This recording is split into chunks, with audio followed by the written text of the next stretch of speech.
Alors bonjour à toutes et tous. Moi aussi, je vais faire une très courte introduction pour après laisser Maxime parler du fond du sujet. BL Evolution, c'est une coopérative de conseil qui accompagne des collectivités et des entreprises sur tous les sujets de la transition écologique. Donc, on est là aujourd'hui avec Maxime pour parler des mobilités et plus particulièrement des aménagements hollandais.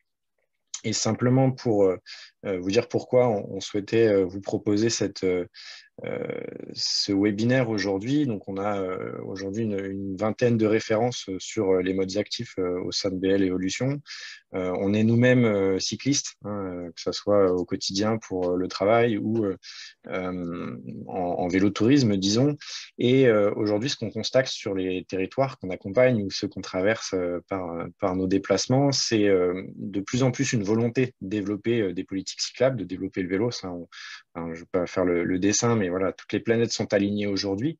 On a mis les moyens qu'il faut d'un côté pour les aspects stratégiques, avec par exemple les appels à projets à vélo 2, sur l'élaboration de schémas directeurs cyclables. On a le fonds mobilité active qui monte en puissance et les différents financements qui peuvent être régionaux, départementaux pour réaliser des aménagements. Et à notre avis, il manque aujourd'hui l'interface entre les deux, c'est-à-dire un petit peu de moyens pour s'assurer de la qualité des aménagements qui sont réalisés. Et donc, le but de ce temps d'aujourd'hui, c'est de discuter de tout ça, notamment en s'inspirant de ceux qui font ça depuis une cinquantaine d'années, donc les Pays-Bas. Et donc, sans plus attendre, Maxime, je te laisse la parole. Vous m'entendez bien? Très bien. Ok, super. Merci Guillaume. Bonjour à toutes et à tous. On est très content de pouvoir animer ce webinaire aujourd'hui. Effectivement, 50 ans d'expérience cyclable aux Pays-Bas, c'est bien évidemment hein, le temps qui a été utile hein, pour développer tout ce qu'on peut voir aujourd'hui. La culture vélo est plutôt récente, hein, contrairement à ce qu'on imagine. Donc, c'est pour ça que ça en fait un modèle très inspirant pour tous les pays qui souhaitent se développer vers cette possibilité-là d'utiliser le vélo comme mode de transport. Donc là, toutes ces images hein, sont des petites références aux Pays-Bas et on le voit, effectivement, le vélo est très présent dans tous les sens du terme. Alors, juste quelques chiffres pour commencer sur les Pays-Bas. Donc, on a 17 millions d'habitants, 22 millions de vélos, donc plus de vélos que d'habitants. Les déplacements quotidiens à vélo représentent 27% de part modale, c'est-à-dire que 27% des déplacements se font à vélo. Et dans certains quartiers d'Amsterdam, on dépasse les 60%. Donc, c'est vraiment énorme, avec une moyenne de 1000 km parcourus par an par habitant et deux fois plus chez les adolescents qui donc utilisent très régulièrement leur vélo, notamment pour se rendre dans les établissements scolaires et du coup, voilà, accéder à l'autonomie assez rapidement. L'intermodalité donc, est un point très important également des aménagements hollandais, puisque un trajet sur deux en train aux Pays-Bas commence par un trajet à vélo. Donc, sur 1 300 000 passagers quotidiens, on a 600 000 déplacements à vélo. Donc, sur le linéaire d'aménagement, donc sur le nombre de kilomètres d'aménagement cyclable, on peut voir qu'il y a une réelle évolution là aussi entre 78, donc la décennie où a commencé cette politique cyclable, et aujourd'hui, donc là c'était il y a quelques années déjà, mais voilà, les kilomètres ont très fortement augmenté donc, grâce aux différentes politiques du gouvernement néerlandais. Donc justement, pour faire un petit historique hein, des prises de position publiques, donc tout a commencé finalement au début des années 70 avec la crise pétrolière. Mais pas que. C'est-à-dire que le développement de l'automobile hein, partout dans le monde et notamment aux Pays-Bas a fait augmenter de façon incroyable le nombre de morts et notamment d'enfants. Et un mouvement est né notamment qui s'appelle Stop the Kindermoord et qui simplement signifie arrêter les meurtres d'enfants. Et donc, ça a permis, en fait, ces mouvements citoyens ont permis donc de proposer, hein, d'inciter le gouvernement d'établir, d'apaiser les rues et justement de rendre les rues piétonnes, cyclables et de diminuer cette accidentologie. Ensuite, dans la fin des années 70, le gouvernement a pu proposer le financement de villes pilotes cyclables, donc financées à 100%. C'est notamment le cas de La Haye et Tilburg. Et donc, ces expériences ont permis de pouvoir ensuite enchaîner hein, d'autres prises de position et d'autres décisions politiques importantes.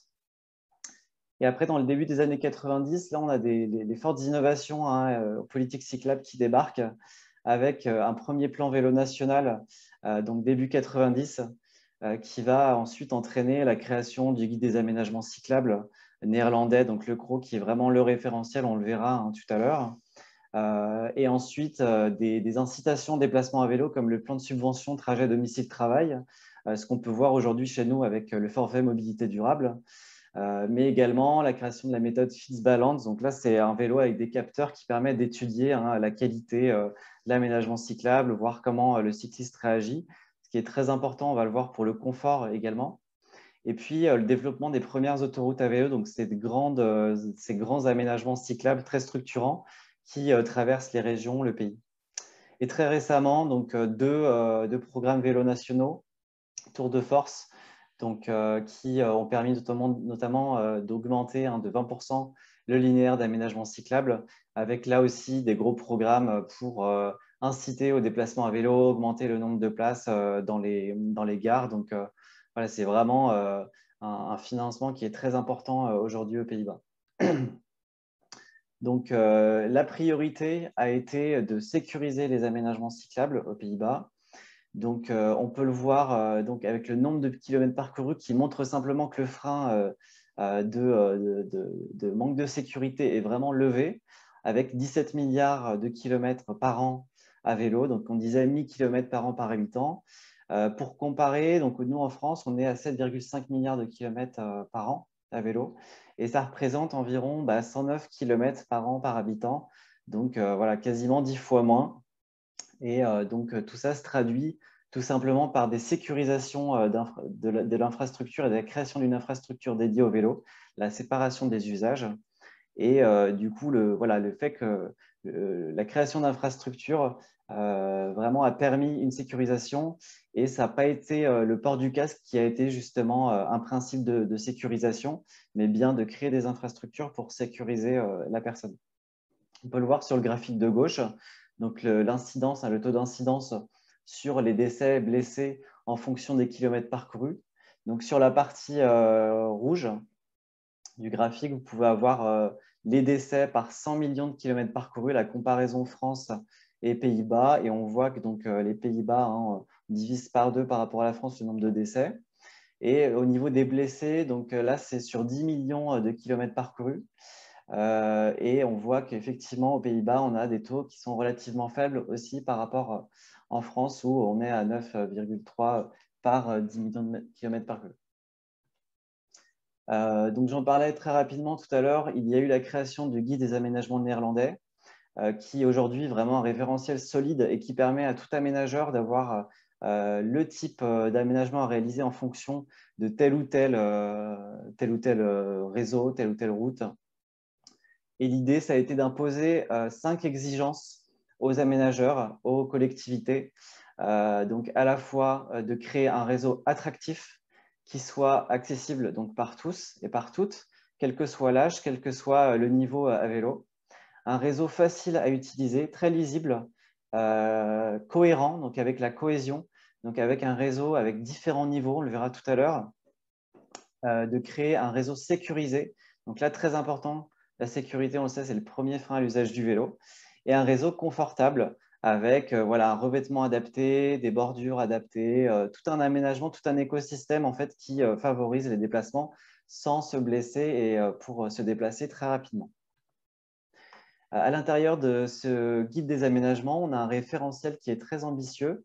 Donc là, on peut voir sur ce tableau en fait, le tableau du CEREMA qui reprend quasiment point par point les éléments du guide des aménagements néerlandais. Donc, on pourra avoir l'occasion d'avoir des détails tout à l'heure avec le témoignage du CEREMA. Donc, pour résumer un petit peu ce tableau, dès qu'on descend en dessous de 4000 véhicules par jour et à moins de 30 km/h, on peut envisager un partage de la voirie. Mais par contre, au-dessus, on va vraiment être sur une séparation importante à créer pour sécuriser les différents usagers, pour éviter les conflits d'usage.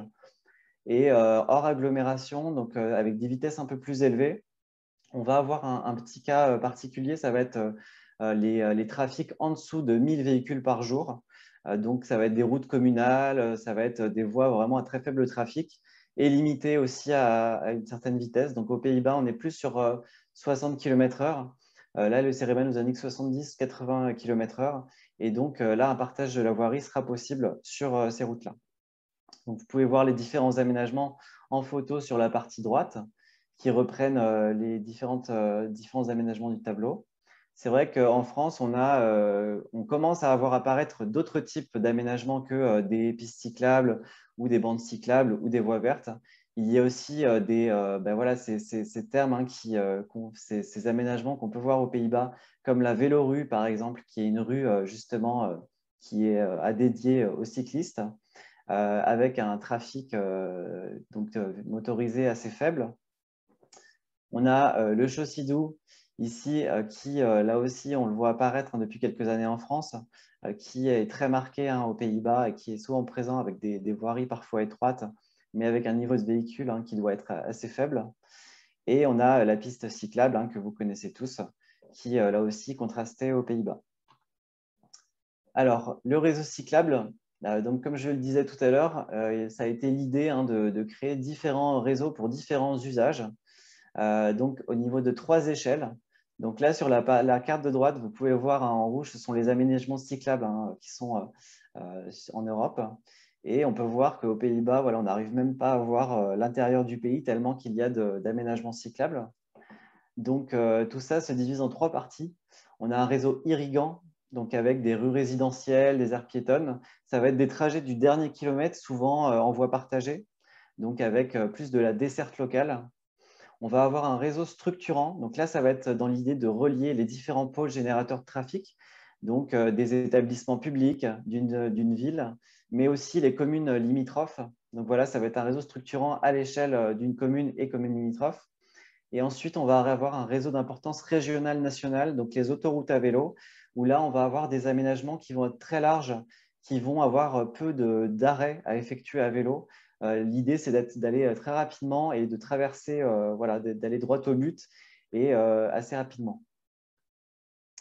Donc très tôt, à partir des années 70, donc pour sécuriser l'intérieur des quartiers, l'idée a été de travailler sur la hiérarchisation du réseau de voirie motorisée. Donc précédemment, on pouvait avoir sur la partie gauche, hein, ce type de déplacement. Donc là, les traits en gras sont identifiés, en fait, les déplacements en voiture dans toutes les rues. Voilà, il faut s'imaginer un peu ce type de déplacement. Et l'idée, ça a été de créer cette fonction-là, donc la partie hiérarchisée dans le bas de l'image. Donc, en fait, on va prioriser le passage des voitures sur des axes de transit. Donc, ça va être des avenues, des boulevards. Et à l'intérieur des quartiers, on va compliquer l'accès de transit aux véhicules motorisés en incitant, simplement en permettant la desserte locale. En revanche, les déplacements à vélo, à pied, en transport en commun sont facilités puisque ces différents transports peuvent traverser les quartiers. Donc, le principe, hein, c'est le principe du plan de circulation, tout simplement, qui a plusieurs objectifs, à la fois de faciliter les déplacements à vélo en faisant finalement du vélo un mode très compétitif, d'apaiser les rues résidentielles et de rendre la rue aux piétons. Donc voilà, l'idée qu'un quartier n'est pas un raccourci. On pense au GPS Waze ou par exemple d'autres GPS qui peuvent indiquer, hein, parfois des trafics de raccourcis. On peut voir des niveaux assez élevés, hein, dans des petites rues. Et voilà, c'est l'idée aussi d'améliorer le système de transport en commun et d'éviter les trajets courts en voiture. Donc là, on a l'exemple de la ville de Houten, aux Pays-Bas. Sur la photo de gauche, vous avez un trajet réalisé avec Google Maps en voiture et vous voyez qu'on des points 1 à 4. Donc, le trajet va des points 1 à 4. Et finalement, on ne peut pas traverser la ville directement. Et donc là, le travail du plan de circulation a permis justement d'apaiser l'intérieur de cette ville. Donc, la voiture est obligée de faire tout le tour de la ville. Et pour réaliser ce différent trajet, on a 11 km et à peu près 24 minutes.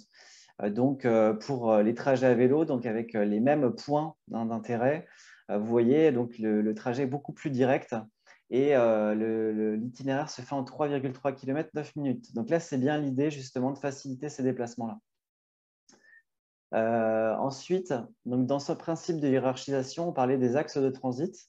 Et l'idée, ça a été aux Pays-Bas de faciliter, donc de créer des aménagements cyclables sur ces axes-là pour avoir des accès directs et pour, dans la logique aussi du réseau d'aménagements cyclables, avec 3 différents aménagements. On a la bande cyclable qui est assez ancienne aux Pays-Bas et qui est de moins en moins utilisée puisqu'elle a ce caractère non séparatif. On va avoir la piste unidirectionnelle. Donc, c'est une piste qui est dans un sens, le sens opposé est de l'autre côté de la rue. Et on va avoir la piste bidirectionnelle. Donc, vous voyez qu'on est sur des largeurs assez importantes qui peuvent également permettre de circuler à deux fronts et d'avoir vraiment ce caractère social du vélo, de pouvoir doubler, etc. On est sur des tracés continus et sur une surface contrastée. Donc, c'est vrai qu'il n'y a aucune ambiguïté au niveau des traversées de carrefour. On est vraiment sur des systèmes, on le verra tout à l'heure, de jalonnement, de régime de priorité qui sont non ambigus et qui sont où vraiment chaque usager qui s'arrête devant une piste cyclable sait quoi faire, à quel moment, et inversement. Au niveau, à l'intérieur de ces axes de transit, là, vous le voyez sur la carte, il s'agit de la desserte locale, donc c'est tout l'intérieur des quartiers, donc ça va être des zones résidentielles, des centres-villes, etc. On va avoir là, aux Pays-Bas, la notion de limitation de vitesse très importante en dessous de 30 km/h.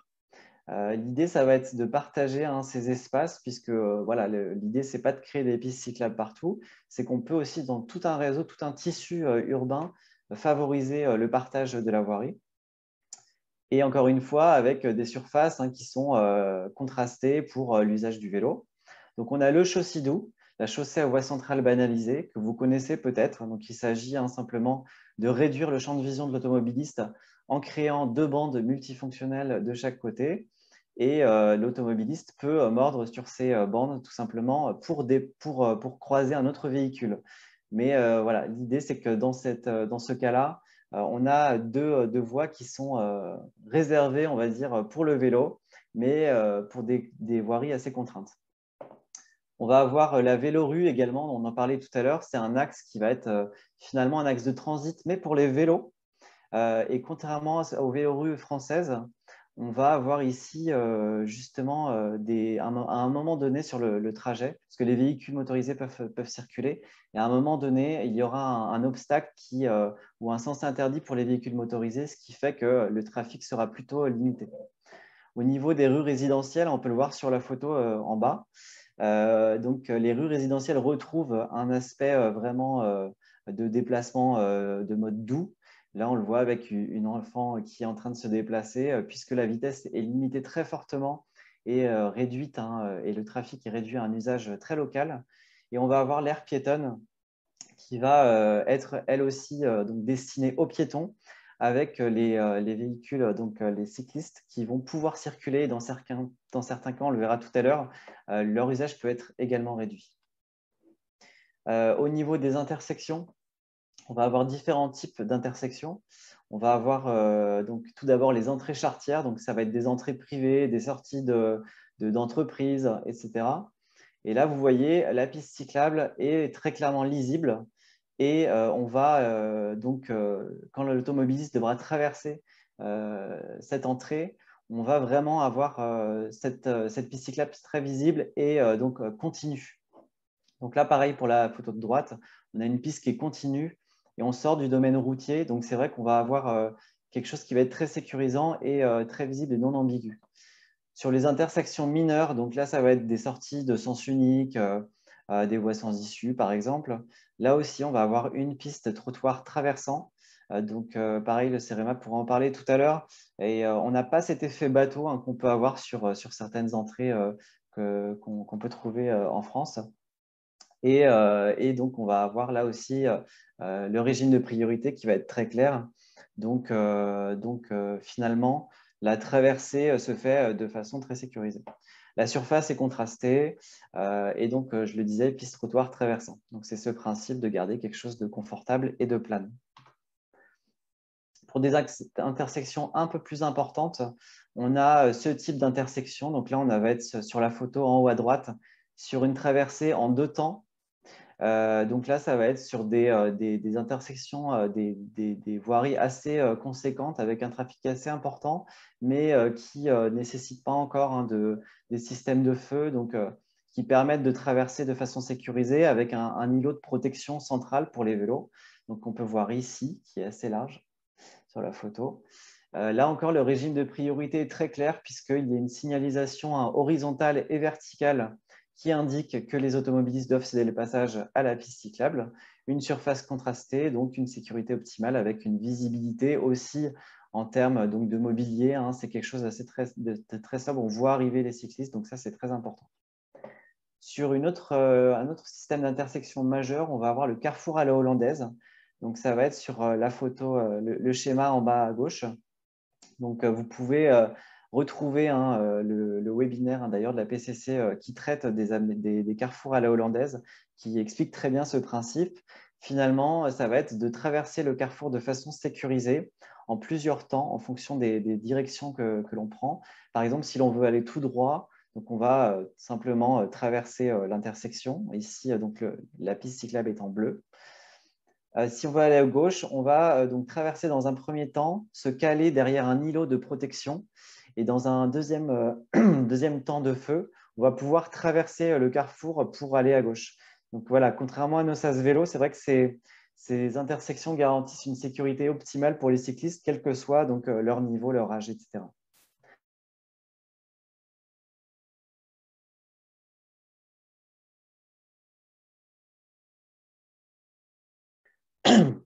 Au niveau séparatif, notamment avec ce système de giratoire surélevé qu'on peut retrouver aux Pays-Bas, où là, il n'y a aucune interruption de trafic de la part donc, des piétons.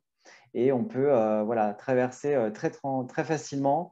Et donc, voilà, ces ouvrages à plusieurs millions apparaissent de plus en plus aux Pays-Bas, puisque là, l'idée, c'est vraiment de sécuriser et d'inciter de plus les cyclistes ou les non-cyclistes d'ailleurs à utiliser leur vélo et d'en faire un réseau vraiment parfaitement cyclable.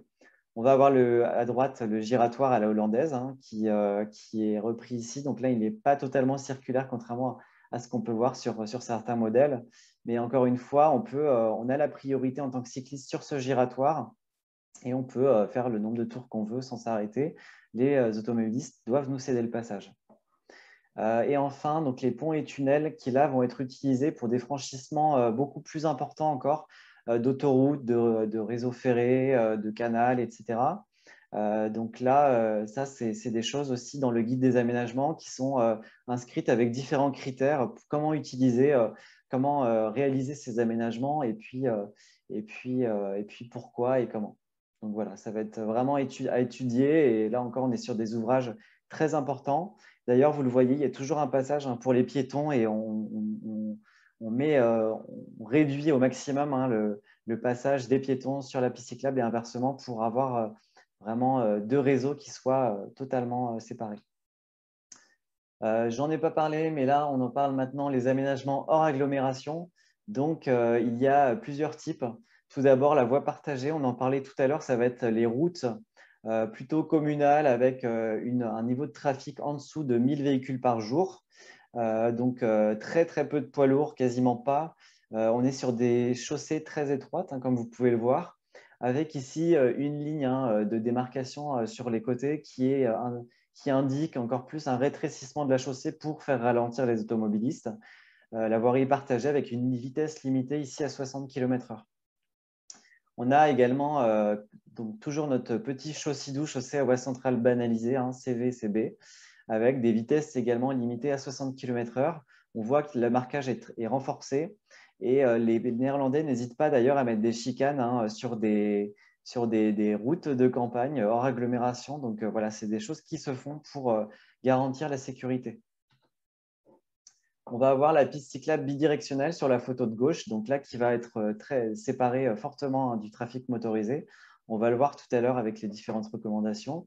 Et donc, ce qui permet voilà, une diminution des nuisances et avec des vitesses donc, élevées. Là, on est sur du 80 km/h environ. Donc là, vraiment, il faut séparer au maximum les usages pour éviter voilà, tout ce qui est nuisance, tout ce qui est pollution, etc. Et enfin, les itinéraires de loisirs. Donc, on va être sur des chemins plus qui vont être avec un revêtement adapté. Donc là, on est sur du stabilisé et là, on est vraiment sur du loisir puisque ce revêtement ne conviendrait pas tout à fait à un usage utilitaire du quotidien. Alors, au niveau du dimensionnement, c'est un point qui est très important et d'ailleurs que le Sterema a repris très récemment. On a des largeurs d'aménagement cyclable qui sont très importantes. Pourquoi? Tout simplement, d'une, pour garantir la sécurité des déplacements. Ensuite, pour avoir ce caractère social de pouvoir circuler à deux ou de pouvoir se doubler. Et du coup, d'avoir des pistes capacitaires qui peuvent drainer un certain nombre de vélos et pouvoir voilà, ne pas avoir ce caractère anxiogène d'être serré ou d'attendre derrière quelqu'un ou d'être stressé par d'autres usagers. Donc, sur la bande cyclable, on est sur voilà, des largeurs qui dépassent le 1,70 m et qui sont conseillées plus de 2,20 m, qui correspondent à avoir quelqu'un à côté de soi sans gêner, même une personne qui peut doubler. La piste cyclable unidirectionnelle dans une seconde image entre 2 mètres et 2,50 m de largeur. Donc en France, on a plus des systèmes entre 1,50 m voire 1,90 m parfois. Et sur les pistes cyclables donc bidirectionnelles, donc dans les deux sens, on va plus être sur donc du 3,50 m, au minimum 2,50 m, mais vraiment c'est au minimum. Et en France, donc sur les voies vertes, on est plus sur voilà, 3,50 m quand il y a beaucoup de passages. La séparation des aménagements cyclables, c'est également un point qui est mis en avant fortement dans le guide des aménagements. Ça va être tout simplement en fait, de créer une zone tampon entre la piste cyclable et la chaussée, donc une zone en RB ou en agglomération. Ça va être l'espace où on va pouvoir mettre tout le mobilier urbain, les lampadaires, les poubelles, les arceaux vélos, etc. Donc, en agglo, en dessous de 50 km/h, il est conseillé avec le guide d'être supérieur, d'avoir une zone, un espace entre la piste et la chaussée supérieur à 1,50 m. Et vous voyez, dès qu'on dépasse les 50 km/h hors agglo, il est conseillé voilà, d'avoir plus de 4,50 m de séparation. Et après, là, sur des voies express, des voies rapides, là, on devrait dépasser les 8,50 m dû aux nuisances et aux différentes problématiques que peuvent rencontrer les vitesses et les niveaux de trafic. Au niveau des aires piétonnes, il y a également des fortes recommandations. Donc, on parlait tout à l'heure de l'aire piétonne. Vous voyez, dès qu'on dépasse un certain nombre de piétons par mètre carré par heure, voilà, c'est un peu leur unité de mesure aux Pays-Bas. Et dès qu'on dépasse ces niveaux, donc 200 piétons par mètre carré par heure, il faut éviter la mixité vélo et piéton. Et d'ailleurs, il y a certaines restrictions en heure de pointe qui sont intégrées dans ces aires piétonnes pour éviter ce que les cyclistes soient gênés ou simplement puissent gêner les piétons. Et en dessous de 100 personnes par mètre carré par heure, on a une mixité de la rue et plus on augmente et plus il y a un aspect séparatif qui se fait où simplement voilà, on bannit les cyclistes soit définitivement ou pendant les heures de pointe. Au niveau de la mise en œuvre, donc, comme on l'expliquait, on a différents dimensionnements qui sont importants. Donc, l'idée, c'est de séparer les différents usages. Il faut savoir qu'aux Pays-Bas, la piste cyclable est un véritable domaine de la voirie. En France, on a plus donc, la chaussée et le trottoir. Et donc, voilà, les aménagements cyclables oscillent entre les deux. Aux Pays-Bas, on a vraiment ce domaine-là qui fait partie intégrante de la voirie, avec des dimensionnements, comme on le disait, qui sont très importants, avec des espaces tampons, comme on le disait, qui peuvent dépasser les 8 mètres hors agglomération ou plus, une partie trottoir et des bordures, bien sûr, qui sont là aussi adaptées à la physique du vélo, à la fois pour éviter les chutes et à la fois pour maximiser la largeur des circulations. Donc voilà, c'est des aménagements qui sont sans obstacle. Les obstacles, il est conseillé également dans le guide de les avoir à plus de 50 cm de l'aménagement cyclable, donc pour éviter de se prendre une poubelle ou un lampadaire, etc. Et pour éviter tout ce qui est chute, accident individuel. Et l'idée, ça va être aussi d'avoir l'aspect inclusif pour inclure personnes à mobilité réduite, enfants, personnes âgées, voilà, toutes les personnes qui ont des difficultés aussi à se déplacer et qui sont totalement intégrées aux aménagements cyclables. Voilà, aux Pays-Bas, il y a aussi voilà, les véhicules, les scooters qui peuvent circuler sur les aménagements cyclables avec certaines restrictions depuis quelques années dues à l'augmentation aussi du niveau de fréquentation. Au niveau du revêtement, on en parlait tout à l'heure, dès qu'on passe sur un revêtement qui est voilà, stabilisé, on va avoir des problématiques de déplacement, à la fois au niveau entretien, à la fois au niveau de l'accroche pour du freinage, à la fois au niveau du confort. Et à travers différentes études donc réalisées aux Pays-Bas, et d'ailleurs en France, on a des premières études qui apparaissent également, ce qui est privilégié, ça va être l'enrobé.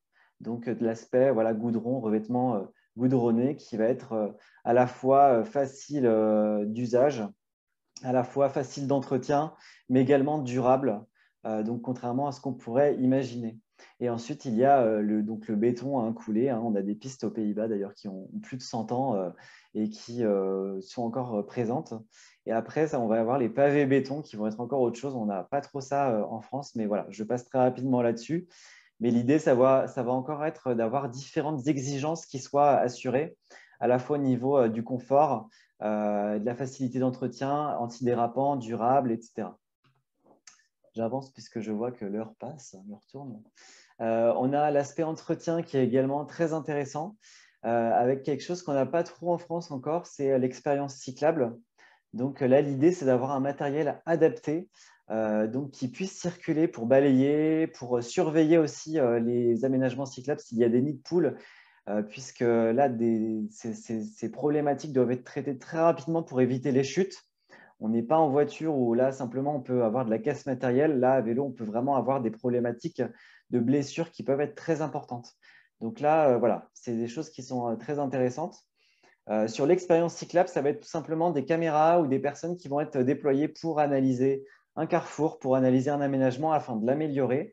Donc là, on a différents exemples. Donc sur la photo de gauche, vous pouvez voir sur la partie avant, donc on avait une traversée cyclable qui n'était pas très claire, sans marquage vraiment très important. Et là, l'intersection refaite, donc là, on a une voirie, un piste cyclable contrastée, un renforcement de la signalisation, le feu également qui est bien mis en place et qui est aligné, etc. Sur la partie droite, on a également une intersection donc avant traitement. Vous voyez, on voit effectivement quelques cyclistes, si je puis dire, en infraction. Et l'idée avec les Pays-Bas, en fait, au lieu d'aller sur de la verbalisation systématique, ils essaient d'analyser les carrefours et de voir pourquoi des personnes grillent les feux, puisque le feu est peut-être trop long. Donc, on va réduire le temps de feu. Donc, ici, on a installé, les Pays-Bas ont installé, vous voyez, une voie d'insertion de tourne à gauche qui est beaucoup plus importante et qui est adaptée à la physique du vélo. Donc, ça va être beaucoup plus pratique. Et finalement, on voit qu'elle peut contenir aussi beaucoup plus de personnes. Donc, ça va être quelque chose qui va être déployé de façon très importante. Au niveau des travaux et des déviations, là aussi, ça va être très important d'anticiper les travaux, d'informer les usagers, donc via des panneaux d'information sur les dates de travaux, etc. Ça paraît fou comme ça, mais c'est ce qu'on fait pour les automobiles. Et du coup, c'est ce qui est important aussi de faire pour les autres usagers. Et après, l'idée, c'est aussi d'avoir un réseau qui soit, donc la déviation soit aussi qualitative que l'aménagement avec là des déviations qui ne doivent pas être trop longues non plus, donc des alternatives confortables. J'avance rapidement. Au niveau du jalonnement, on doit voir aussi, les Pays-Bas ont mis en place des jalonnements très lisibles avec, donc que ce soit pour les autoroutes à vélo, avec voilà, des itinéraires très intuitifs. Au niveau loisir, on va avoir le réseau Point Nœud qui est développé également dans les départements du Nord en France, avec des itinéraires touristiques qui sont jalonnés, des plans, etc. Donc voilà, tout est fait pour indiquer aux locaux et aux touristes ou autres des points d'intérêt et des communes avec les distances et les temps. Pour la luminosité, là aussi, c'est un point très important.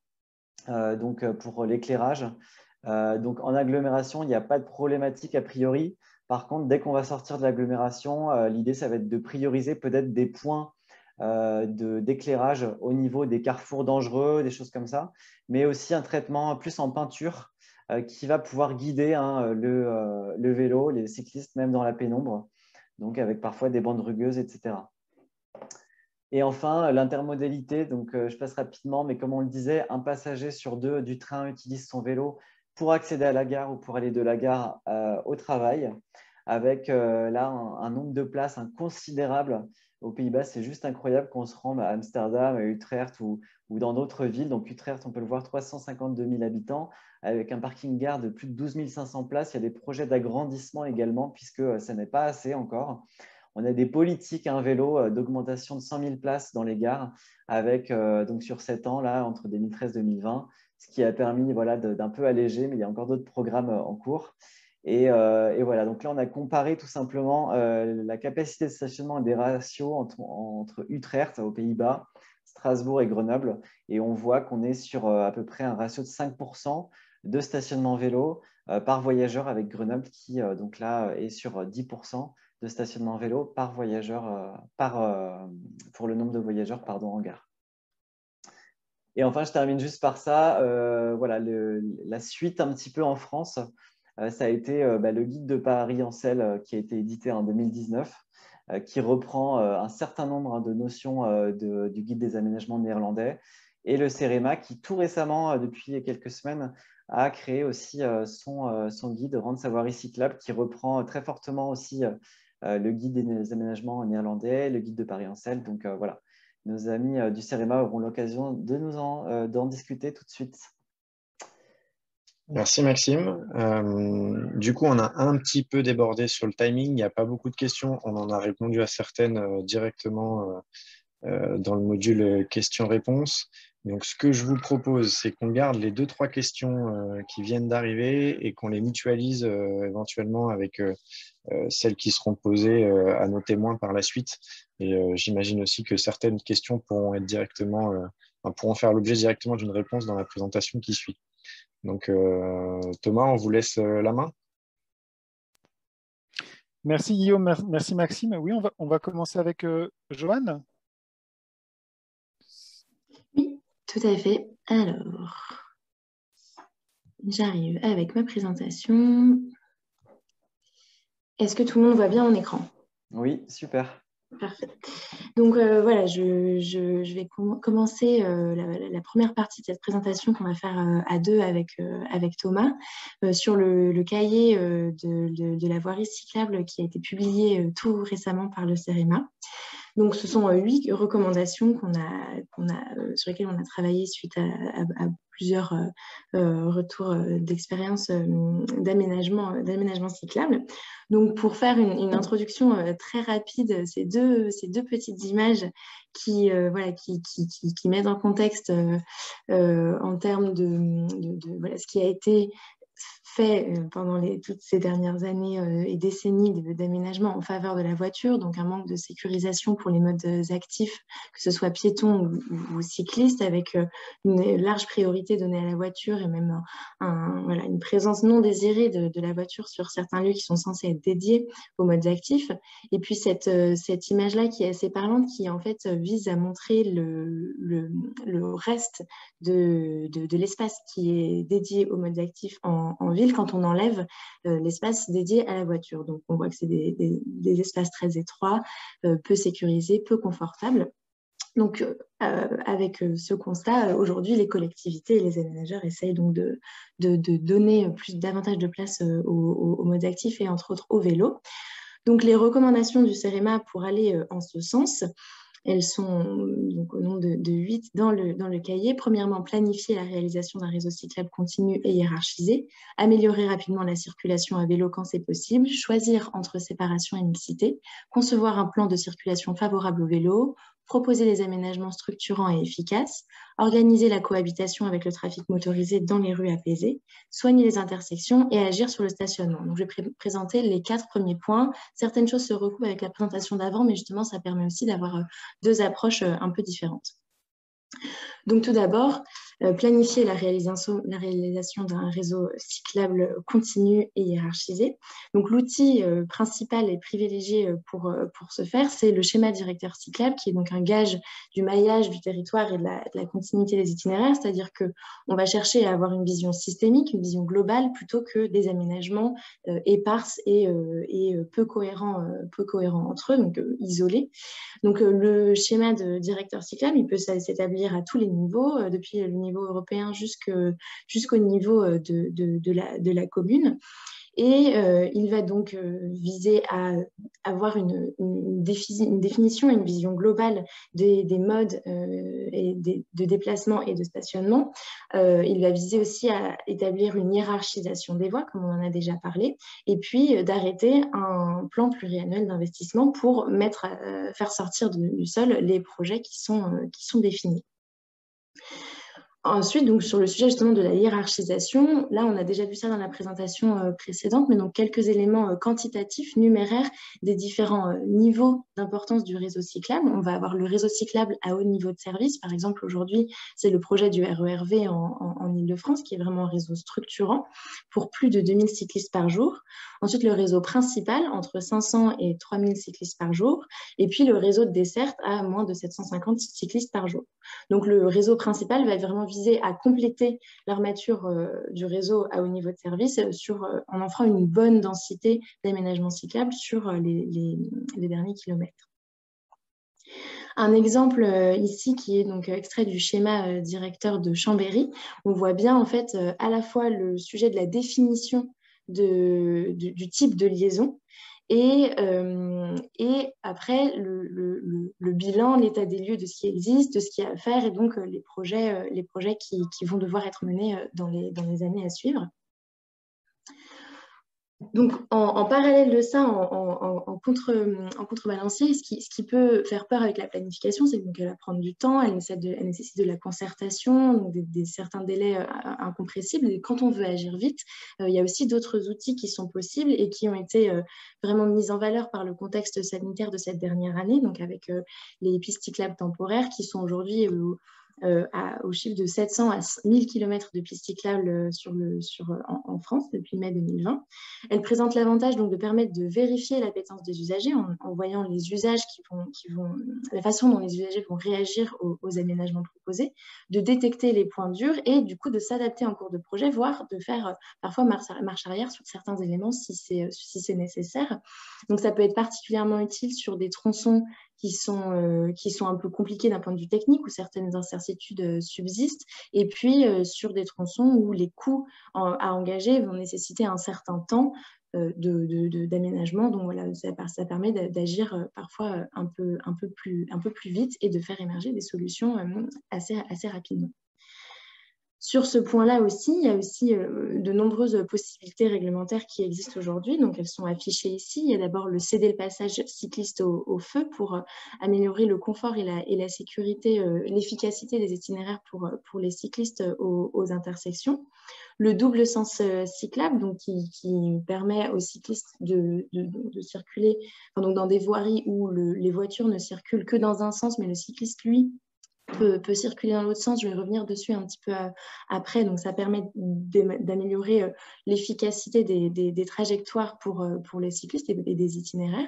La fermeture de rues avec des rues apaisées et dédiées aux modes actifs.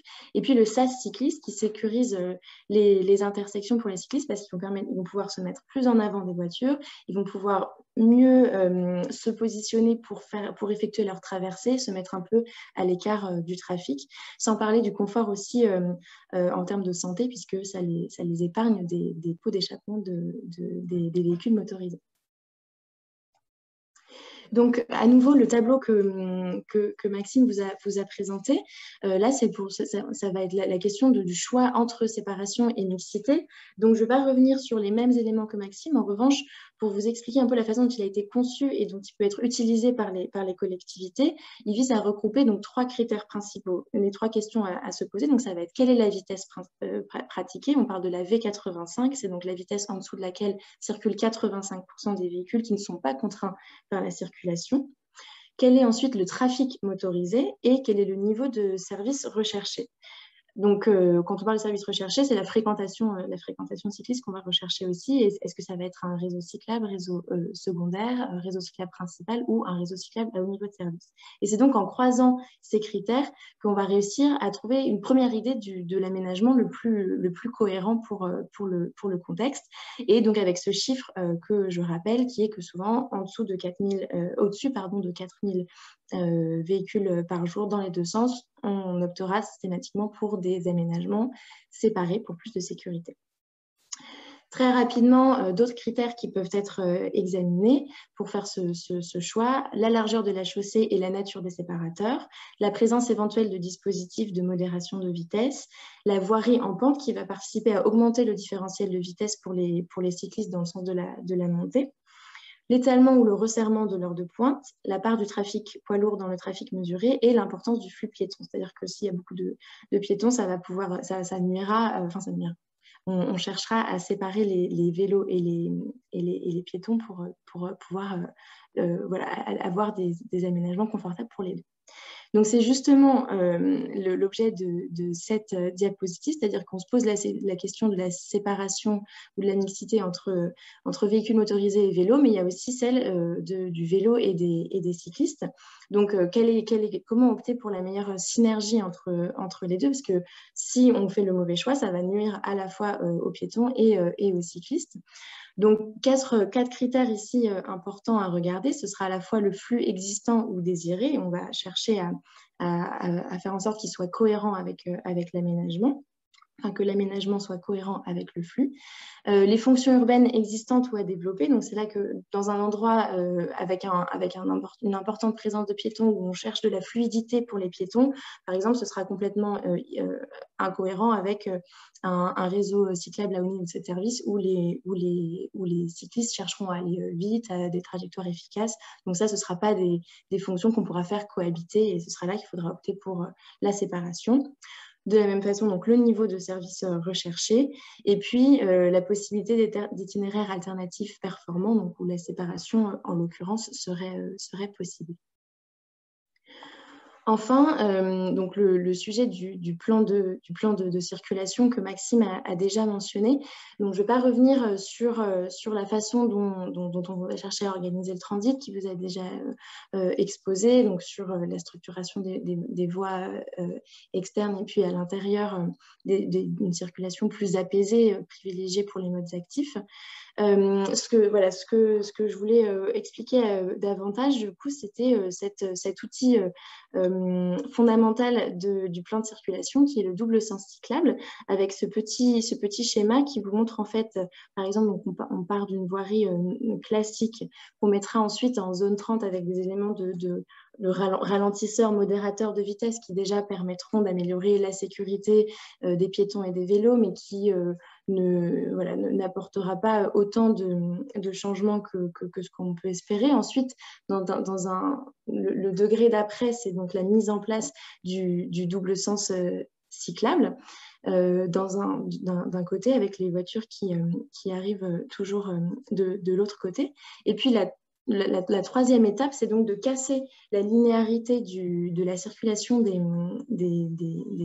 véhicules motorisés avec donc la mise en place de sens interdits et qui là va vraiment permettre d'apporter du confort au vélo et surtout de rendre vraiment optimale la circulation à vélo comparée à la circulation cycliste. Donc, c'est l'aspect concurrentiel du mode vélo par rapport au mode voiture notamment.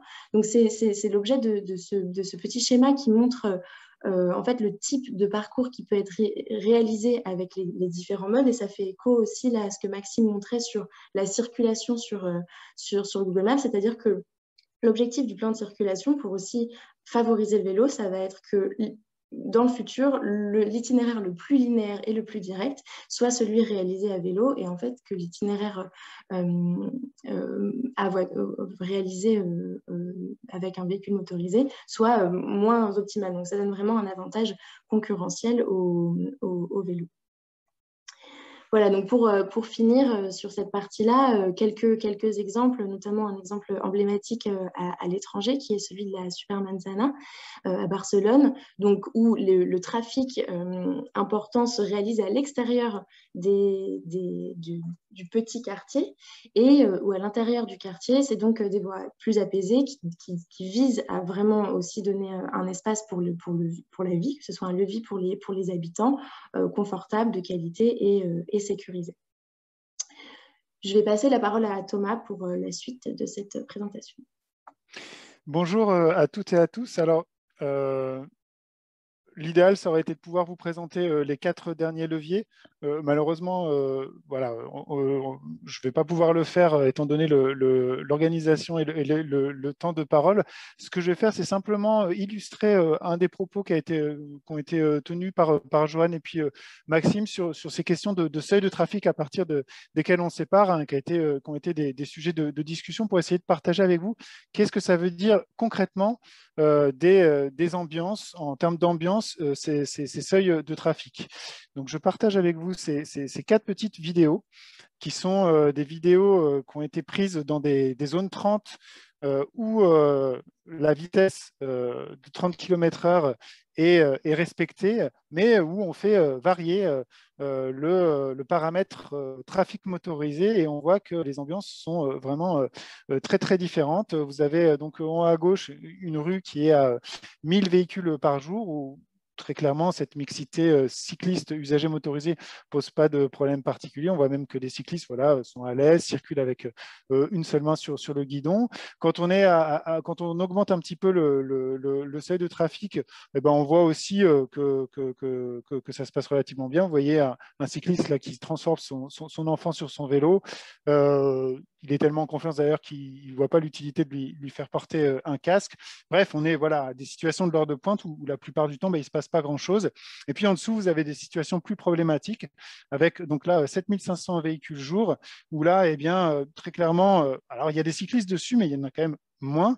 Et puis, il y a un certain nombre de cyclistes qui ne se sentent pas suffisamment à l'aise et qui circulent sur le trottoir, comme vous pouvez le voir dans cet exemple qui est également lyonnais. Et puis, vraiment, à l'autre bout de la chaîne, on a cette zone 30 à 12 000 véhicules jour, là, en bas à droite, donc, dont le défilement ne fonctionne pas, où très clairement, là, on est dans une situation d'inconfort très fort pour les cyclistes. On n'est pas dans la sécurité, ça va. Par contre, le confort rend l'aménagement trop peu attractif. Donc, voilà comment on peut résumer les choses. Hein. Voilà, en haut, des aménagements qui correspondent à un niveau de service correct pour les cyclistes.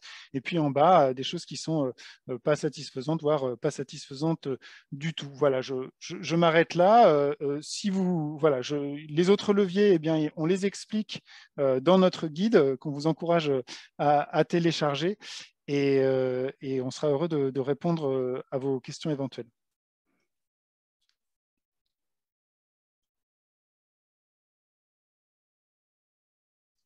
On peut peut-être prendre un temps pour les questions. Donc il y en a plusieurs. On a essayé d'en répondre à certaines directement dans le module. Je vous laisse côté CEREMA faire une sélection si vous souhaitez en répondre à quelques-unes. Je vais juste me permettre d'en prendre une pour nous où on a été questionné sur l'impact écologique des aménagements cyclables. Il y a eu plusieurs commentaires, questions sur le sujet. Ça mériterait un webinaire dédié et d'ailleurs c'est peut-être ce qu'on va faire, mais simplement pour préciser qu'on publie aujourd'hui une étude sur le site de BL Evolution qui fait une trentaine de pages qui revient sur l'ensemble de ces sujets. Que ce soit artificialisation, imperméabilisation, gestion des écoulements, biodiversité, bilan d'émissions de gaz à effet de serre pour la phase de construction et également tous les bénéfices induits en termes de report modal et ce que ça implique par exemple sur les émissions de gaz à effet de serre. Donc, globalement, le message, hein, c'est de dire que les impacts environnementaux sont assez faibles, plus faibles que dans le cas d'une voirie routière et surtout beaucoup plus facilement évitables. Et donc, il faut juste après, derrière, faire les bons choix d'aménagement pour cela.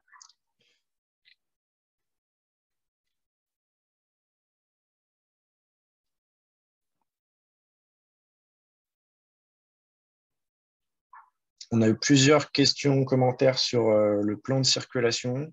Effectivement, c'est presque l'étape essentielle en fait avant de concevoir des aménagements, puisque comme vous venez de le voir dans les petites vidéos de Thomas, en fait, la notion de trafic est vraiment un des critères importants en termes de conception. Pendant longtemps, on s'est uniquement basé sur la notion de la vitesse. Or, aujourd'hui, on se rend bien compte que ce n'est pas suffisant. Il y a une question sur les coûts concernant l'entretien avec des ratios par habitant. Maxime, je ne sais pas si tu as des éléments sur la situation aux Pays-Bas. Je sais que Vélo et Territoire, l'association Vélo et Territoire avait fait une publication spécifique là-dessus. Je vais essayer de vous la retrouver et de vous la mettre en commentaire. Non, sur l'entretien, je n'ai pas pour l'instant, mais peut-être qu'on pourra regarder suite au webinaire. Ouais.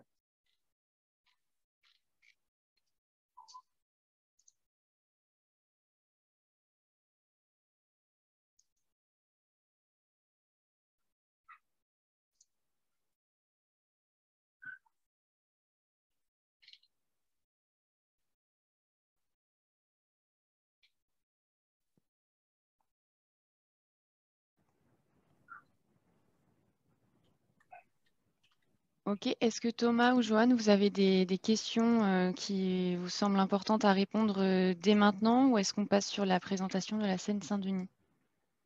Il y a une question à laquelle on peut peut-être répondre, posée par Anne-Marie Maugirard sur la question de l'insécurité que peuvent ressentir les élus par rapport au fait que, par exemple, des rues faiblement circulées où il n'y a pas d'aménagement cyclable, quand elles sont rénovées, ne répondraient pas aux exigences de l'article L228.2 du Code de l'environnement, nouvellement réécrit dans le cadre de la loi d'orientation de mobilité.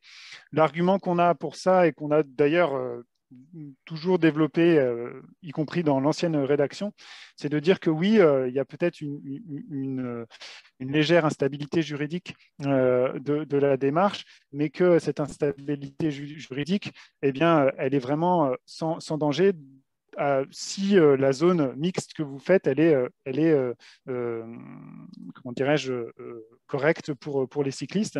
L'immense majorité des cas, enfin tous les recours qui ont été faits par des associations sur le non-respect de L128.2, c'était sur des zones 30 où il y avait un trafic motorisé qui était fort et qui, du coup, rendait la mixité compliquée. Donc, stabilité juridique, certes un peu faible, mais si c'est fait dans les règles de l'art, il n'y a aucune raison que l'aménagement soit mis et fasse l'objet d'un recours contentieux par les associations.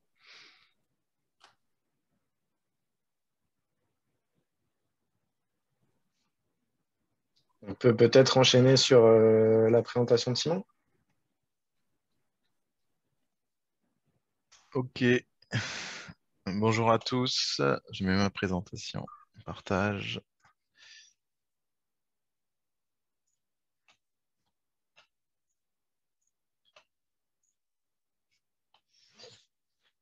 Alors, bonjour à tous. Oui, donc merci déjà, belle évolution voilà, de m'avoir proposé de mettre en avant un peu voilà, le travail récent qu'on a pu mener sur la Seine-Saint-Denis, en particulier donc sur la ville de Pantin.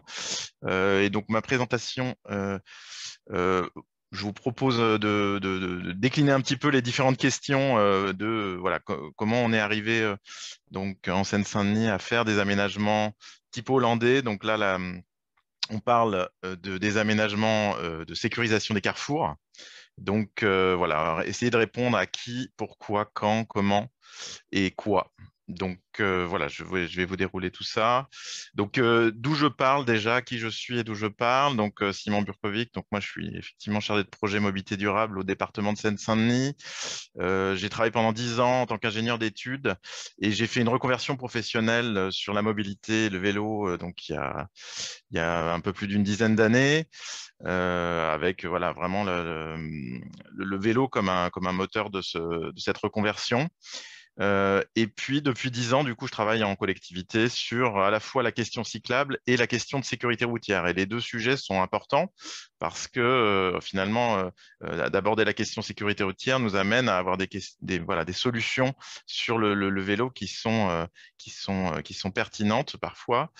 Et ça a été déjà un peu développé à la fois par Maxime et puis Joanne et Thomas. Moi, je suis très intéressé pour toujours trouver des solutions aux problématiques posées.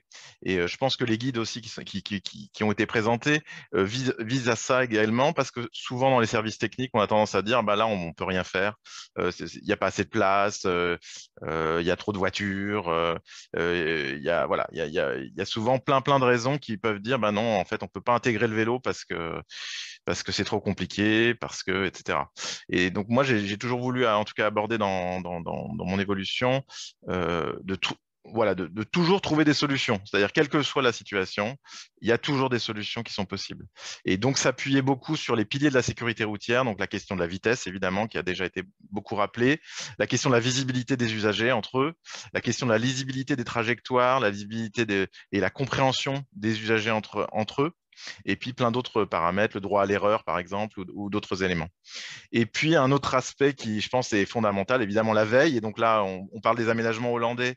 Et donc, l'idée, ce n'est pas forcément de calquer pile poil ce que fait les Pays-Bas en France.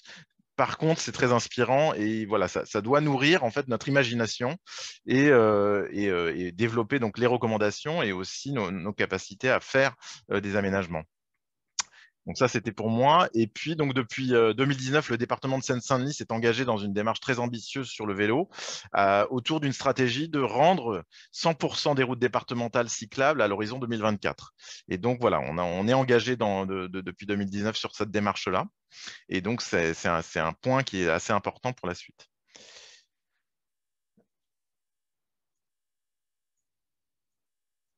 Pourquoi on a été amené à travailler la question de la sécurisation des carrefours. Je ne sais pas si ça a été dit dans les précédentes présentations, mais dans l'accidentologie qu'on a en France, et c'est un peu le cas, je pense, un peu partout, et en particulier donc en ville, je pense que c'est le cas en ville, les lieux d'accumulation des conflits et des accidents en fait se passent en ville, dans les carrefours. Je crois que c'est 50% des accidents, mais peut-être Thomas pourra préciser ou m'amender cet aspect-là. Et puis, voilà, ce qu'on a constaté depuis un certain nombre d'années, c'est que les doctrines ou les recommandations nationales avaient des réponses qui étaient pas totalement satisfaisantes, voire pas satisfaisantes sur cette question de la sécurisation des cyclistes en carrefour. Mais voilà, vous avez eu donc les présentations du dernier guide du CEREMA sur la voirie cyclable qui commence à intégrer ces questions-là pleinement. Donc ça, c'est un premier aspect. Le deuxième aspect, je voulais rendre hommage à Nicolas Fayet, qui aujourd'hui est à Plaine Commune, mais qui était dans notre équipe. Et c'est lui qui a une expertise aussi vélo très forte et qui a vraiment amené cette question de l'aménagement et de la sécurisation des aménagements carrefour à la hollandaise au sein du département. Voilà. Et puis, bien sûr, deux autres inspirations qui nous ont amenés à avancer sur ce sujet. Le guide, effectivement, des aménagements cyclables de Paris-Ancel, hein, qui est arrivé et qui nous a amenés à étudier ces éléments-là et à se poser des questions.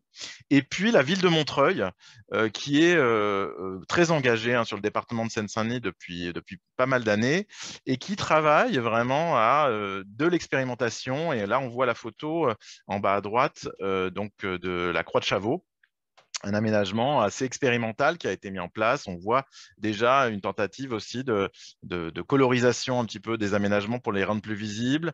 Et puis, voilà. Donc ça a été aussi un peu toutes les inspirations qui nous ont amenés à ça. Et puis, eh bien, en fait, comme l'a dit Johan, effectivement, il y a un avant et un après mai 2020, hein, et on a assisté et on a agi, hein, la révolution des aménagements transitoires, provisoires, corona piste, urbanisme transitoire, comme chacun veut bien l'appeler. Donc, le parcours d'un projet classique de voirie ne laisse pas, voire très très peu de place à des expérimentations, à des essais, à des choses nouvelles. On respecte soit strictement des recommandations nationales, justement, et puis on a une culture française, on pourra en discuter éventuellement, de réaliser un projet parfait. Donc on y travaille très longtemps, on le sort, on fait un aménagement magnifique, et après on n'a plus envie d'y toucher pendant 10 ans, 15 ans, 20 ans, enfin le maximum. Et ça, cette culture-là, elle vient un peu bloquer l'évolution et la façon dont on peut aménager les voiries. Et du coup, voilà, effectivement, à l'occasion de la crise sanitaire, en mai 2020, donc on a déployé des pistes provisoires et puis qu'on a fini par appeler transitoires, parce qu'on souhaitait évidemment les maintenir. Et ça ouvre un nouveau champ pour nous, en tout cas totalement inconnu, des aménagements à déploiement rapide, peu de matériel, évolutif, supprimable éventuellement, effectivement, etc. Et ça y est, la porte à l'innovation technique, à l'expérimentation, c'est ouverte par ce biais-là. Donc nous, côté Seine-Saint-Denis, on a imaginé en fait le déploiement d'un réseau d'aménagement transitoire de à peu près 40 km de voirie, ce qui représente pour les 350 km de voirie qu'on a sur le département quand même un déploiement rapide assez important qui s'est beaucoup inspiré des impulsions qui étaient déjà en cours du RER vélo et d'un réseau cyclable structurant. Et évidemment, au cœur de cette question du réseau cyclable structurant, ça a déjà été dit, la continuité des itinéraires d'une part et la sécurisation des carrefours est évidemment au cœur de l'enjeu du déploiement de ce type de projet. Et donc, du coup, naturellement, je dirais que évidemment, on s'est tourné sur comment on va avancer sur des expérimentations en carrefour. Et donc, sur ce réseau, plusieurs propositions ont été faites côté maîtrise d'ouvrage. Donc, nous, on est avec Nicolas Fayet qui est avec nous. On était côté maîtrise d'ouvrage, élaboration des programmes, élaboration des projets. Et on a fait pas mal de propositions. Et puis, on a eu la chance d'avoir une bonne écoute et un travail collaboratif fort avec Didier Vattier et ses collègues qui sont côté maîtrise d'œuvre, donc réalisation d'études fines et surtout travaux et exploitation de la route. Et donc, il y a eu un premier travail avec des discussions. Voilà, il y avait encore un travail de conviction à mener. Il y a eu plusieurs propositions qui ont été faites, plus ou moins déviées. Et en fait, on a abouti donc quand même à un dessin arrêté. Donc là, c'est Nicolas et Didier qui se sont entendus donc, sur ce premier plan donc, au carrefour avec la RD 933, la XRN3 et la RD 40 à Bobigny-Pantin. Enfin, pas Pantin, pardon, Noisy-le-Sec. Il fera après l'objet effectivement d'un rapport CEREMA. Donc là, on voit assez rapidement le plan. Il n'est pas très lisible parce que les séparateurs sont en jaune. Mais voilà, donc le premier principe, et on voit à droite donc la photo d'une partie de l'aménagement de ce carrefour. C'est un carrefour donc, qui a été réalisé en mai 2020 et qui a été repris récemment et j'appelle semi-pérennisé. En fait, il a été passé en blanc, donc il a été pérennisé, mais ça reste un aménagement, comme on le voit, avec des potelets, des GBA, des éléments de sécurisation qui restent légers, puisqu'on aura un réaménagement de carrefour plus loin. Cette première réalisation, donc en mai 2020, fonctionne. On a un retour du CEREMA, comme je l'ai dit, avec un rapport qui montre que l'aménagement est plutôt bien perçu par les cyclistes et ça modifie très largement un carrefour qui était avant un point noir et une vraie inquiétude pour les cyclistes. Ça consolide le travail partenarial avec donc, certains collègues, mais pas forcément d'autres en interne, et permet malgré tout, avec le bon travail partenarial, de poursuivre un peu ce type d'aménagement, pas forcément complètement abouti, mais on voit des exemples. Donc ici, à Rosny-sous-Bois, un aménagement un petit peu sécurisé en carrefour. En dessous, on voit ici à Livry-Gargan, un aménagement, à Sevran. Et puis ici, à Noisy-le-Grand, aménagement en giratoire. Donc, à gauche, on a des aménagements en carrefour à feu. Et puis à droite, on a le même aménagement, mais on est sur des giratoires. Mais toujours le même principe de réserver une voie large et puis surtout le marquage vert qui permet de bien rendre visibles les trajectoires vélo. Et donc tout ce travail-là, avec du balbutiement, j'ai envie de dire, des essais, des choses comme ça, nous permet un peu la maturation de cette question et se diffuse au sein de nos services techniques. Et à l'automne 2020, donc l'heure un peu du bilan des pistes transitoires est à mener. Qu'est-ce qu'on va en faire? Est-ce qu'on les pérennise? Et donc évidemment, au regard de notre plan vélo 100% cyclable, la démarche était vraiment une pérennisation la plus large possible. Et donc sur l'ex-RN3, donc, on a fait donc, ce premier aménagement à la hollandaise. On a un projet définitif qui doit arriver dans quelques années d'un TCSP, le TZN3, mais on a une piste transitoire existante qui fait l'objet de nombreux dysfonctionnements. En premier lieu, le stationnement illicite sur la piste qui est absolument généralisé. La question de la sécurisation du coup des carrefours intermédiaires, et pas seulement celui que j'ai évoqué tout à l'heure, au carrefour avec la RD 40, et en particulier 3 carrefours, carrefour avec la rue Hoche, la rue d'Hélizy et la rue Queneau. Et du coup, on engage donc cette phase de semi-pérennisation. Donc, ça reste des aménagements légers, mais plus qualitatifs, restant donc transitoires, donc pouvant être adaptés éventuellement et réglant un certain nombre de problématiques. Donc, j'évoquais le stationnement illicite. On voit effectivement du coup la volonté. On a recréé du stationnement sur voirie. Et on place la piste derrière, et donc on a un fonctionnement beaucoup plus opérant, même si voilà, il y a encore un certain nombre de dysfonctionnements. La question des carrefours, j'y reviens juste après. Et puis le travail aussi des quai-bus déportés, qui permet d'éviter effectivement les cisaillements vélo et bus, qui est aussi une problématique de sécurité importante. Et du coup, on a aussi une desserte bus qui est améliorée, qui est un enjeu important aussi pour la Seine-Saint-Denis. Voilà. Et donc, sur les carrefours, on essaye d'aller plus loin que la première réalisation que j'ai présentée, en tentant de s'approcher un peu du modèle qui a déjà été montré et qui fait partie donc du guide Paris-Ancel, et qui est vraiment l'inspiration hollandaise de ces carrefours avec Îlot-Amande. Et dans ce cadre-là, Rivo Vasta du collectif Vélo Île-de-France nous a voilà, aussi beaucoup aidé pour aller plus loin que ce qu'on avait pu faire sur ce premier carrefour. Et ça m'amène donc à vous montrer à la fois donc les plans des différents projets qu'on a réalisés. Donc ici, on est sur le carrefour Hoche, qui est le plus petit des carrefours, des 4 carrefours du coup qui sont aménagés de ce type-là. Voilà. Et ce que ça donne quand ça a été réalisé. Donc ça a été réalisé en février-mars 2021. Voilà. Le carrefour d'Hélizy, donc même principe, donc des aménagements sécurisés dans le carrefour avec des îlots amendes, la mise en place de céder le passage au niveau des intersections et la réalisation qui a été réalisée en mars-avril.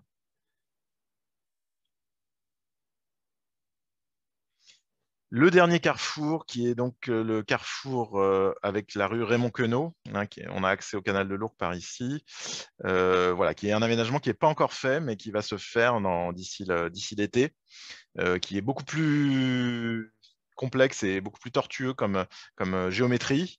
Et donc, voilà, c'est certainement été beaucoup plus difficile d'imaginer ces aménagements sécurisés. Et donc, on va voir comment ça fonctionne et si des ajustements seront nécessaires sur ce carrefour. Un autre aspect que je voulais évoquer, c'est la réussite et la qualité du projet, parce qu'on a réussi quand même à aller très loin, et tient aussi beaucoup à la façon dont on s'est organisé, le mode d'organisation du projet, parce qu'on a voilà, mené un travail de co-construction étroit avec les partenaires, les acteurs. Et donc, j'ai monté un groupe de pilotage élargi avec évidemment les acteurs internes, que ce soit évidemment maîtrise d'ouvrage, maîtrise d'œuvre, travaux, direction, et puis en externe, entre guillemets, au département, la ville de Pantin qui a été très présente, et puis le collectif Vélo Île-de-France, j'ai évoqué, ainsi que évidemment les enjeux un petit peu bus, et donc la RATP était aussi à nos côtés. Et donc on a mené une dizaine de réunions, on va dire, de comités de pilotage entre octobre 2020 et janvier 2021, donc pour élaborer les projets que je vous ai présentés, mener les validations et réaliser les travaux. Donc on a une première phase de travaux en décembre 2020, une deuxième phase qui s'est opérée donc en mars-avril, et puis aujourd'hui on a une troisième phase qui est en cours, qui va nous amener donc jusqu'au carrefour Queneau. Et ce mode d'organisation, il a permis de construire la confiance ensemble, de porter le projet collectivement dans nos différents services et dans nos différentes collectivités. Et puis, ce mode d'organisation, du coup, a permis très tôt et tout au long du processus de pousser des concepts à développer dans le projet assez loin, travaillant et en validant des plans quand même de grande qualité pour nous sur un temps qui était très court. Voilà. Pour une conclusion un petit peu et pour ouvrir la discussion ou le débat, j'avais 4 points que je voulais un peu mettre en avant. Donc évidemment, ce sont des avancées qui sont à consolider. Avec des discussions avec le CRMA et avec voilà, une volonté encore de faire évoluer parce qu'il y a encore des défauts, il y a encore des choses à faire améliorer, faire évoluer et puis finalement essayer d'intégrer voilà, ces nouvelles pratiques dans nos conceptions et dans un peu une généralisation de nos pratiques. Ça, c'est le premier point. Le deuxième point, c'est mettre du coup les aménagements transitoires, et donc ça c'est ce que je défends moi personnellement, mettre les aménagements transitoires et l'urbanisme transitoire au cœur de la stratégie de transition de la production de nos aménagements de voirie, pour permettre justement le déploiement vraiment important de cette expérimentation, innovation, ouvrir la capacité à essai-erreur. Et ça, voilà, c'est un peu à l'image de ce qu'on entend sur la permaculture, par exemple. Et donc, si on veut avancer vers une ville résiliente, voilà, la nature, elle fait de multiples essais dans toutes les directions. Et voilà, il y a des choses qui marchent, il y a des choses qui ne marchent pas. Et ça, on appelle ça la théorie d'évolution. Et l'idée, c'est aussi qu'on se donne cette capacité à expérimenter et à ouvrir de nouveaux champs parce qu'on n'a pas toutes les réponses aujourd'hui et il faut être capable d'agilité par rapport à ces questions techniques. Il y a un enjeu très important d'acculturation des services techniques, que ce soit au sein des départements et des communes. Et donc, le travail qui est fait aujourd'hui, par exemple, de ce webinaire, et puis tout le travail que fait le CEREMA est absolument indispensable. Mais voilà, on sait qu'il y a encore beaucoup de chemin à faire là-dessus et au déploiement d'une expertise technique et qui soit aussi évidemment ouverte sur l'expérimentation et l'innovation. Et le dernier point que j'ai présenté un petit peu, je pense que c'est aussi très important d'évoluer vers de nouvelles façons de construire les projets ensemble. C'est quelque chose qui est dans l'air du temps, mais voilà, comment on expérimente à plusieurs, comment on est dans la co-construction et dans la capacité à terme d'associer la population, les habitants, dans cette production. Voilà, ça peut être aussi un objectif et une visée. Voilà. Merci beaucoup. Merci. Je te transmets les premières questions. Quels ont été les partenaires qui ont travaillé ensemble dans le 93? Donc sur ce projet-là spécifiquement? C'était pas précisé, mais oui, sinon de manière plus générale. Ouais. Bah, de manière plus générale, ça dépend. Justement, là, on est un peu sur un processus que j'ai présenté qui était un peu justement innovant et un peu hors des clous. Mais évidemment, les acteurs principaux, c'est les différents services de la direction de la voirie au sein du département. Ensuite, il y a les services techniques du côté des villes. Donc là, en l'occurrence, sur le projet, c'était la ville de Pantin. Je pense à Charlotte, en particulier, qui a beaucoup travaillé avec nous. Évidemment, la RATP, Île-de-France Mobilité, quand on a évidemment des enjeux bus qui sont présents sur quasiment toutes nos routes départementales. Et donc voilà, c'est ce travail partenarial, en tout cas sur ce projet-là, qui a permis l'éclosion d'un projet innovant parce que voilà, on a porté ensemble cette démarche.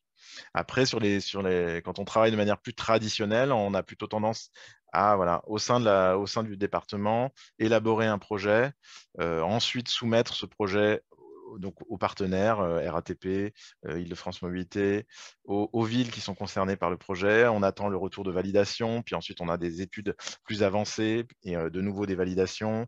Évidemment, on est en train aussi de développer fortement le partenariat avec les associations vélo. On a une convention avec le collectif Vélo Île-de-France qui a été signée au début de l'année. Mais voilà, on essaye aussi d'intégrer cette concertation. Et dans ce projet-là qui a été présenté, le collectif était présent dans toutes nos réunions de comité de pilotage. Voilà un petit peu, je dirais, les acteurs principaux qui agissent aujourd'hui dans nos productions de voirie. Ok. Et au-delà du collectif Vélo Île-de-France, donc qui regroupe toutes les associations, est-ce que vous avez associé plus spécifiquement les habitants? Alors, il y a on est encore, on a des, enfin, disons, c'est plutôt à l'initiative souvent des villes qu'il y a des réunions publiques avec des habitants sur des projets de voirie. C'est encore un sujet qui est à développer. C'est ce que j'évoque un peu en fin de présentation. C'est, je pense, un objectif à mener, mais qui demande une méthodologie et une façon d'avancer sur ces sujets-là, mais voilà, qui est posé un peu comme un objectif. Ouais.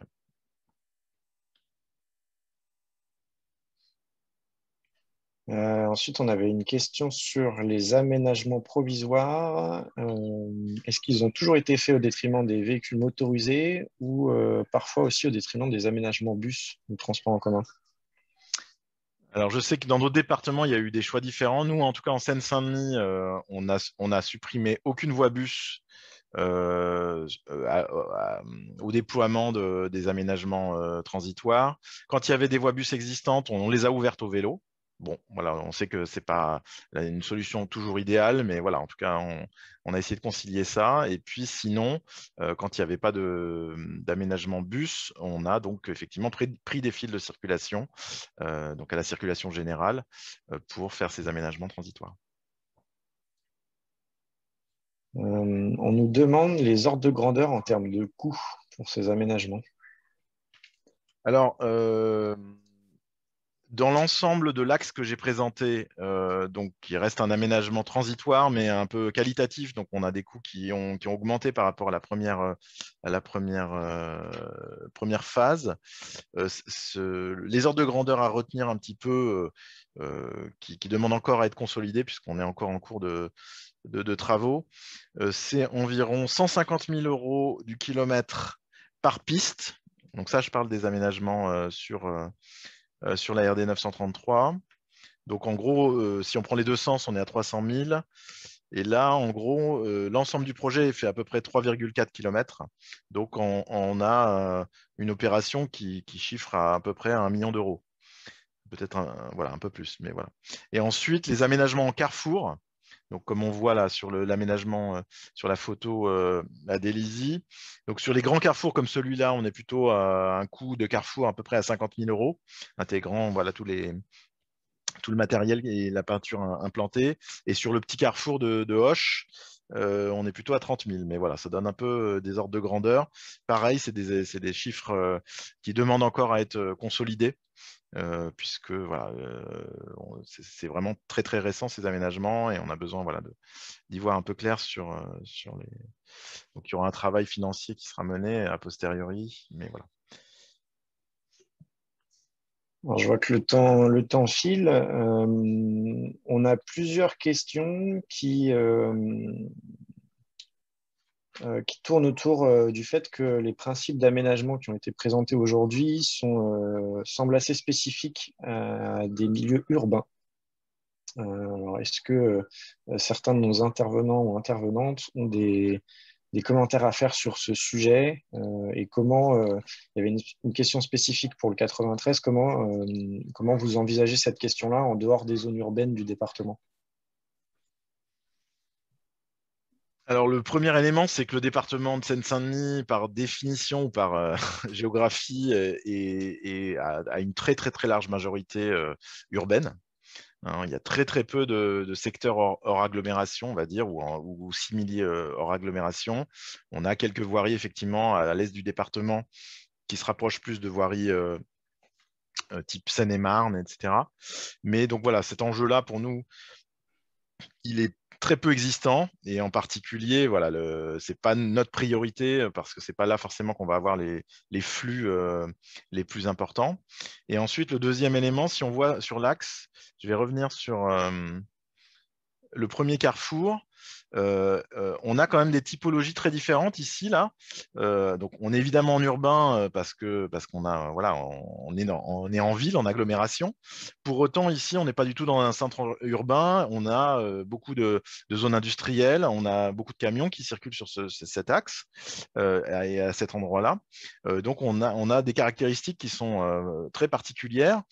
Quand on revient effectivement sur le carrefour Hoche, là on va être au cœur voilà, au cœur urbain, avec des commerces, avec le métro, avec voilà, des aménités particulières. Et donc, ce qui est intéressant sur cet axe, en tout cas, qu'on a déployé, c'est qu'on a vraiment des typologies de carrefours qui sont très différentes. Ici aussi, alors je n'ai pas montré l'image, c'est aussi un carrefour qui est mais qui est beaucoup plus routier et beaucoup moins urbain. Donc finalement, les principes d'aménagement restent les mêmes. Et d'ailleurs, il me semble qu'en Hollande, Maxime pourra compléter, mais ils ne font pas vraiment la distinction à part en termes de volume de trafic. Oui, allez-y Thomas. Oui, bah, je veux compléter sur ces questions finalement d'urbain ou d'interurbain. C'est vrai que on a des critères qui sont le volume de trafic, la vitesse, et puis bah, ces critères-là, ils vont amener un certain type d'aménagement qui font que, eh bien, il n'y a pas forcément de spécificité à l'urbain ou l'interurbain. Et je voudrais l'illustrer en partageant mon écran sur la question qui n'a pas été abordée aujourd'hui, qui est celle des giratoires.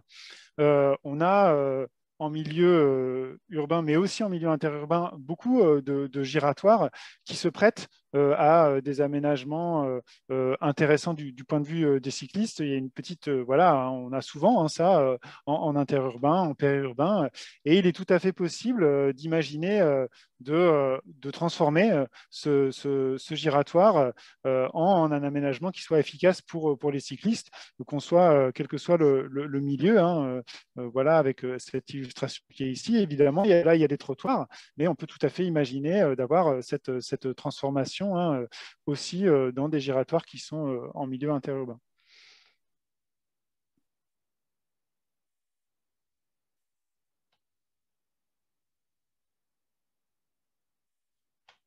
Il y a des questions un peu sur les conséquences sur le trafic routier, c'est ça Oui, des suppressions de voies. c'est ça. Donc, je ne l'ai pas évoqué, je suis passé assez rapidement, mais donc on a mis en place un observatoire sur la Seine-Saint-Denis, à la fois qui a regardé évidemment le trafic vélo. Donc on a eu des résultats assez énormes, puisqu'on a sur toutes les pistes transitoires, on a eu une multiplication par 3, voire par 4 du trafic vélo antérieur. Donc voilà, ça a été constaté sur les autres départements de Petite Couronne en l'occurrence. Et évidemment, on a regardé les impacts trafic routier et on a adapté, il y a eu un certain nombre d'adaptations là où il y avait vraiment des points durs de trafic. Il y a eu des modifications d'aménagement avec parfois des réductions de largeur d'aménagement cyclable transitoire, et parfois même donc des suppressions ou de la dépose d'aménagements cyclables, là où il y avait vraiment, en particulier, parfois avec des liaisons avec des autoroutes et enfin, des problématiques routières un peu fortes, on a été obligé de faire des suppressions. Donc voilà, on s'est adapté et voilà,